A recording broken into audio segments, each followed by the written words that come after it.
नमस्ते सबैलाई स्वागत छ।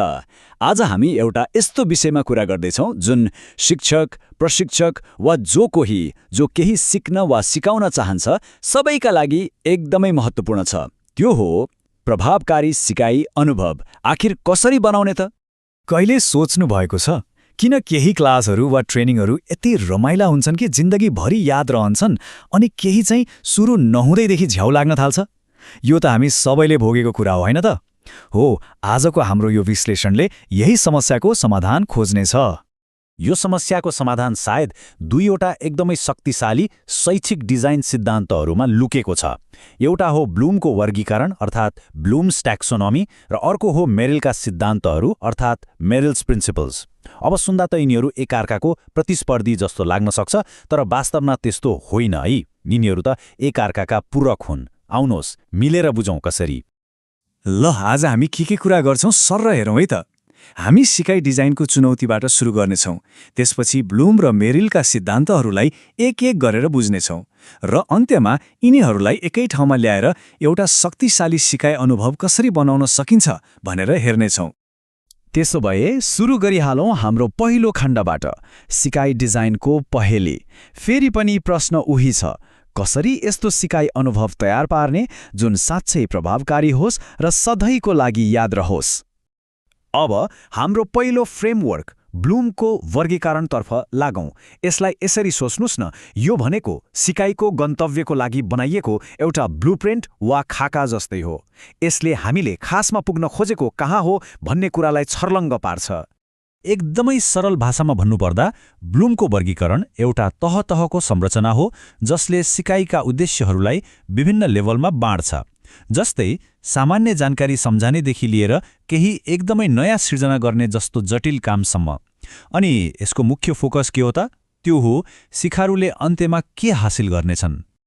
यो एउटा पिरामिड जस्तै छ। यसको सबैभन्दा तल आधारमा छ सम्झनु, रिमेम्बर, जहाँ सामान्य तथ्यहरू याद गरिन्छ। त्यसपछि आउँछ बुझ्नु, अन्डरस्ट्यान्ड, अनि लागू गर्नु, अप्लाई। त्यसपछि विश्लेषण गर्नु, एनालाइज, मूल्याङ्कन गर्नु, इभ्यालुएट, र सबैभन्दा माथि टुप्पोमा छ सृजना गर्नु, क्रिएट, जुन सबैभन्दा उच्च तहको सोचाइ हो। हरेक तह आफ्नो अघिल्लो तहमै आधारित हुन्छ। त्यसो भए व्यवहारमा यसको काम के हो त? ब्लुमको वर्गीकरणले हामीलाई स्पष्ट सिकाइका लक्ष्यहरू बनाउन मद्दत गर्छ। सिकारुहरूले कुन स्तरमा सोचिरहेका छन् भन्ने कुरालाई स्पष्ट पार्छ अनि उनीहरूको सिकाइलाई कसरी जाँच गर्ने वा मूल्याङ्कन गर्ने भन्ने कुरामा पनि गाइड गर्छ। यो त भनौँ न कुनै पनि पाठ्यक्रमको मेरुदण्ड नै हो। र यसलाई सम्झन एकदमै सजिलो छ। ब्लुम भनेको के सिक्ने, सिधा कुरा। यसले सिकाइको अन्तिम परिणाम के हो, लक्ष्य के हो, त्यो तय गर्छ। ल, यदि ब्लुम गन्तव्यको ब्लुप्रिन्ट हो भने अब आउँछ मेरिलका सिद्धान्तहरू।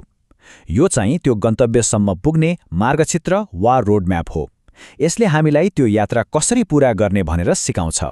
मेरिलका सिद्धान्तहरूले चाहिँ प्रभावकारी रूपमा कसरी पढाउने भन्ने कुरामा ध्यान दिन्छन्। यसमा 5वटा मुख्य सिद्धान्तहरू छन् जसले सिकाइ प्रक्रियालाई सक्रिय, सान्दर्भिक र रमाइलो बनाउन मद्दत गर्छन्। भनौँ न, यसले कसरी पढाउने भन्ने प्रश्नको ठोस जवाफ दिन्छ। मेरिलका ती 5 सिद्धान्तहरू यस्ता छन्। पहिलो, सिकाइ वास्तविक जीवनको समस्याबाट सुरु हुनुपर्छ। त्यसपछि सिकारुले पहिल्यै नै जानेको कुरालाई जगाउनुपर्छ अर्थात् एक्टिभेट गर्नुपर्छ। तेस्रो, नयाँ ज्ञानलाई देखाउनुपर्छ, प्रदर्शन गर्नुपर्छ।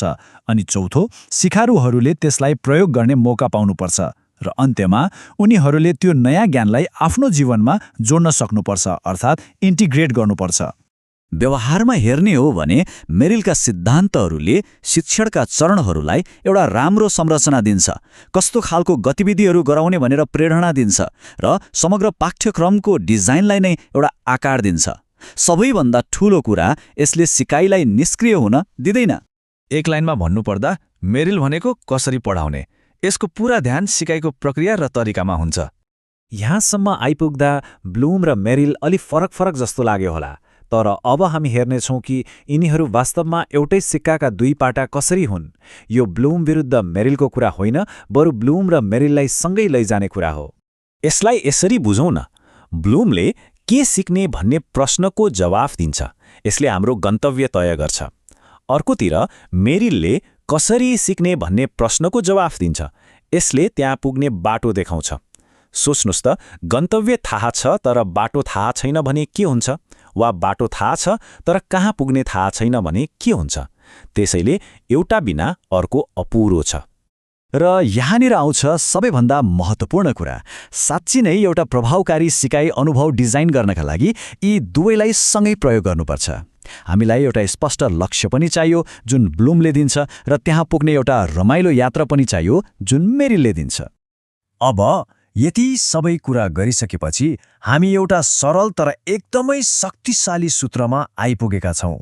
त्यो सूत्र हो परिणाम सोच्नुहोस् र अनुभव डिजाइन गर्नुहोस्।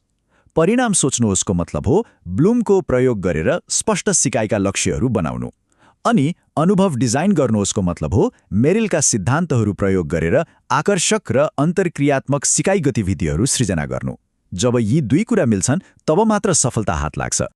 र अन्त्यमा एउटा सोच्नुपर्ने प्रश्न, ब्लुमको के र मेरिलको कसरीलाई सँगै मिलाएर अबको हाम्रो सिकाइ अनुभवलाई कसरी अझ राम्रो, अझ उत्कृष्ट बनाउन सकिन्छ होला? यही सोचले नै सिकाइलाई साँच्चै रूपान्तरण गर्न सक्छ।